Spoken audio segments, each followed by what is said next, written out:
This video sponsor by மோட். இந்த ஆப்பில் நீங்கள் பர்ச்சேஸ் பண்ணக்கூடிய எல்லா ப்ராடக்ட்டும் உங்களுக்கு ரொம்ப மலிவான விலையிலேயே கிடைக்குது. இதில் நிறைய ஆஃபர்ஸ் அண்ட் கூப்பன்ஸ் ப்ரொவைட் பண்ணுறாங்க. ஸோ இதோட லிங்க் உங்களுக்கு டிஸ்கிரிப்ஷனில் கொடுக்குறேன், யூஸ் பண்ணி பாருங்கள். மேடையில் மயங்கி விழுந்த விஷால், அவர் உடம்புக்கு என்னதான் ஆச்சு? மேனேஜர் சொல்வது என்ன? விஷாலின் நடிப்பில் கடைசியாக மதகஜ ராஜா திரைப்படம் வெளியானது. 12 வருடங்களுக்கு முன்பே ரிலீஸ் ஆகி இருந்த படம் சில பிரச்சனைகளால் இந்த வருடம்தான் வெளியானது. சுந்தர் சி இயக்கத்தில் ரிலீஸ் ஆன அப்படம் மெகா பிளாக் பஸ்டர் ஆனது. அடுத்ததாக சுந்தர் சி இயக்கத்திலும் முத்தையா இயக்கத்திலும் ஒரு படத்தில் அவர் நடித்திருப்பதாக கூறப்படுகிறது.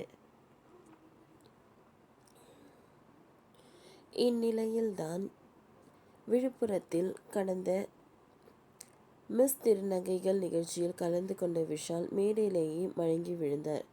அர்ஜுனிடம் உதவி இயக்குனராக இருந்து சினிமாவில் தனது பயணத்தை ஆரம்பித்தவர் விஷால். ஆனால் கால சூழ்நிலை காரணமாக செல்லம்மை படத்தில் ஹீரோவாக அறிமுகமானார். இந்த படம் நல்ல வரவேற்பை பெற்றது. அடுத்ததாக சண்டைக்கோழி, தாமிரபரணி, திமிரு உள்ளிட்ட ஹிட் படங்களை நடித்தார். ஆனால் இடையில் சறுக்கிய அவர் தொடர்ந்து தோல்விகளையே கொடுத்து வந்தார். இப்படிப்பட்ட சூழலில் அவர் ஆதித் ரவிச்சந்திரன் இயக்கத்தில் மார்க் ஆண்டனி படத்தில் கடைசியாக நடித்தார். டைம் டிராவல் ஜேர்னல் படம் உருவாகினதில் இருந்து படம் மெகா ஹிட்டானது. ஹரியுடன் கூட்டணி வைத்த விஷால் இந்த படத்தின் வெற்றியை தொடர்ந்து விஷால் ஹரி இயக்கத்தில் ரத்னம் என்ற படத்தில் நடித்தார். ஏற்கனவே ஹரி இயக்கத்தில் நடித்திருந்த தாமிரபரணி, பூஜை ஆகிய படங்கள் நல்ல வரவேற்பை பெற்றவை. எனவே இந்த கூட்டணி 3வது முறையும் வெற்றி பெறும் என்று ரசிகர்கள் எதிர்பார்த்தார்கள். ஆனால் படம் அந்த எதிர்பார்ப்பை ஓரளவுக்கு தான் பூர்த்தி செய்தது. இப்படிப்பட்ட நிலையில்தான் இந்த வருடம் பொங்கலுக்கு மதகஜ ராஜா ரிலீஸ் ஆனது. சுந்தர் சி இயக்கத்தில் 12 வருடங்களுக்கு முன்பு உருவாக்கப்பட்டு ரிலீஸ் ஆகாமல் இருந்தது. ரிலீஸ் ஆவதில் இருந்து பிரச்சனைகள் தீர்க்கப்பட்டதால் இத்தனை வருடங்கள் கழித்து ரிலீஸ் ஆனது. ரொம்ப லேட் ரிலீஸ் படம் என கனெக்ட் ஆகுமா என்ற சந்தேகம் ஒட்டுமொத்த திரையுலகமே இருந்தது. ஆனால் அந்த சந்தேகத்தை ஓப்பனிங் நாளிலேயே திரைப்படமானது அடித்து நொறுக்கிவிட்டது. படம் மெகா பிளாக் பஸ்டர் ஆனது. இதற்கிடையே படத்தின் ரிலீஸுக்கு முன்னதாக ப்ரீ ரிலீஸ் ஈவெண்ட் ஒன்று நடைபெற்றது. அதில் விஷால் கலந்து கொண்டார். அப்பொழுது கைகள் நடுங்கியபடி அவர் இருந்ததை கண்டு பலரும் அதிர்ச்சியானார்கள்.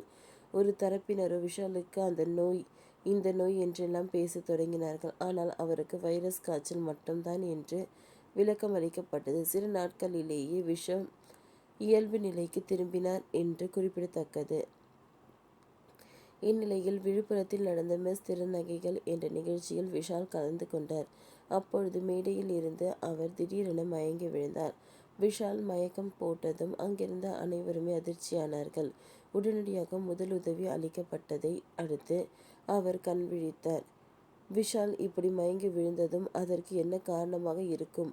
உண்மையில் அவர் உடலில் ஏதேனும் பிரச்சனையோ என வழக்கம் போல பலர் பேச ஆரம்பித்து விட்டார்கள். சூழல் இப்படி இருக்கு. இது தொடர்பாக விஷாலின் மேனேஜர் தனியார் ஊடகம் ஒன்றிற்கு அளித்த விளக்கத்தில், சரியாக சாப்பிடாததும் கூட்டம் அதிகம் கூடியதன் காரணமாக தான் அவர் மயங்கி விழுந்தார். மருத்துவரிடம் சென்று வந்த பிறகு நலமோடு இருக்கிறார் என்று குறிப்பிட்டிருக்கிறார். இதனால் விஷாலின் ரசிகர்கள் நிம்மதியும் மகிழ்ச்சியும் அடைந்திருக்கிறார்கள். ஓகே ஃப்ரெண்ட்ஸ், இந்த வீடியோ உங்களுக்கு யூஸ்ஃபுல்லாக இருந்தால் லைக் பண்ணுங்கள், ஷேர் பண்ணுங்கள், சப்ஸ்கிரைப் பண்ணுங்கள்.